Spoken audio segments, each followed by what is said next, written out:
A gun buyback that forced law-abiding citizens to surrender their firearms in a nationwide roundup and meltdown of all semi-automatic firearms and pump-action rifles and shotguns. 640,000 ordinary conventional firearms confiscated and destroyed. It was an absolute joke and a tragedy. I actually turned in 3 firearms, and it broke my heart. I mean, it was 40 years of collecting, and I can't say it any other way than that. I felt sick. I had to hand them in, because if I didn't, I was going to jail. There's no ifs or buts about that. By taking that gun away from me, they've stolen something from me. A right stolen by their government, promising safety in return for its gun bans.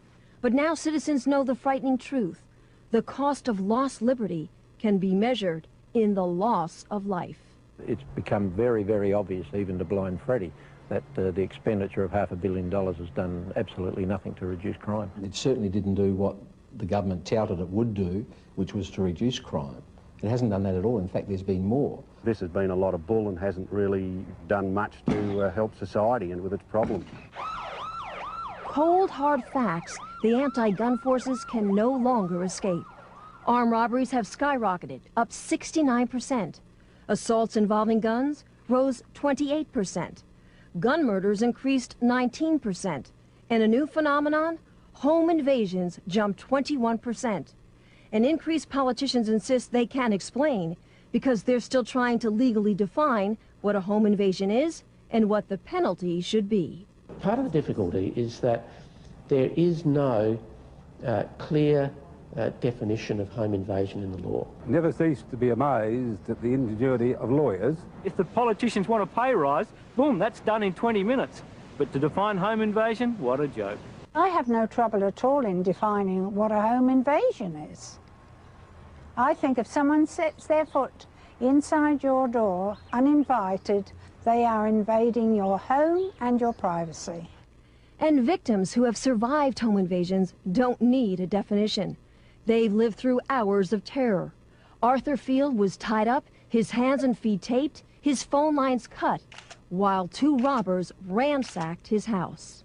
And they jumped on me and knelt on my chest and grabbed me around the throat because I immediately started calling out, help.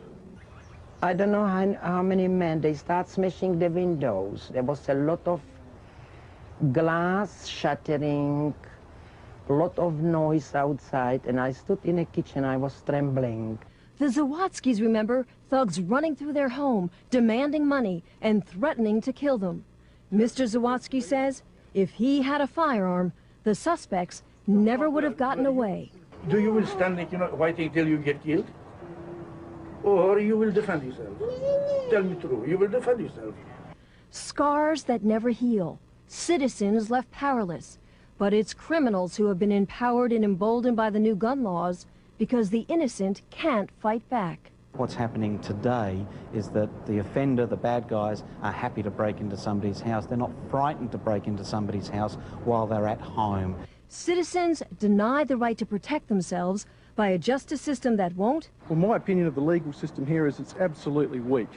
Weak as water. I mean, it's because they've just got no backbone. That the sentencing for various crimes is just pathetic. And police who can't.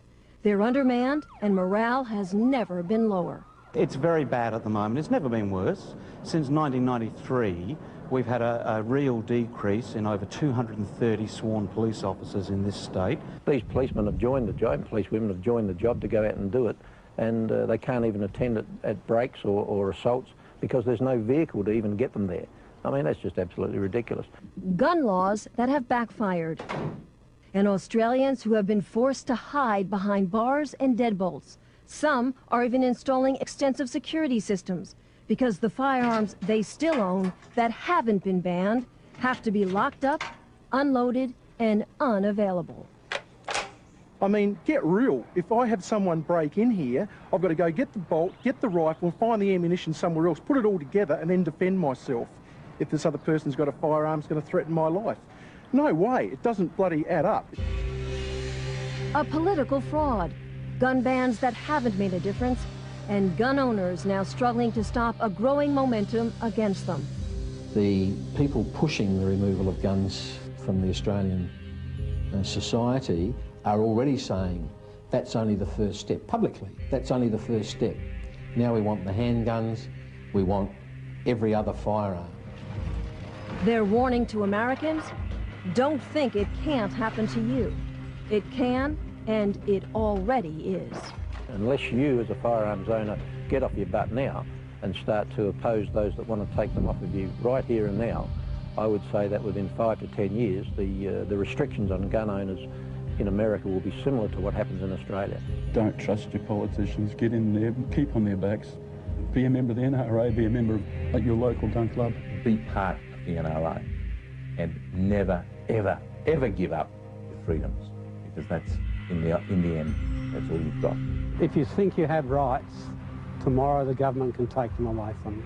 I think the Americans have to be very, very careful, because, you know, their rights will be quickly eroded, as ours have, and we don't have a chance in hell of getting those rights back.